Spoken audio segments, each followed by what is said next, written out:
Ola, somos Tanxugueiras e para nós a lingua galega é a base do noso proxecto e da nosa vida. Nós pensamos, dormimos, queremos, choramos, vivimos en galego.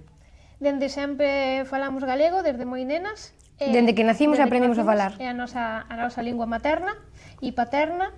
Unha das cousas que máis me gusta son os ditos galegos. E como estamos en unha época de cambio, empeza a haber máis luz, hai unha frase que me encanta que é xa se lle empezan a ver os días.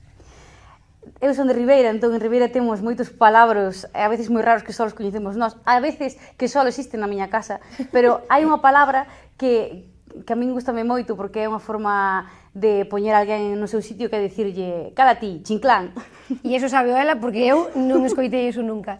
E despois eu non sei se isto é só aquí en Galiza ou non, pero sei que hai moita tradición de mirar as témporas e eu gústame moito ver o tempo que vai a facer. Entonces, mirei, as témporas queren decir que vai a ser como van quedar os meses de primavera ou os meses de verán, e vamos ter unha boa primavera. Así que buscade por aí como se mira. A meteoróloga. Contratádeme. Digo eu.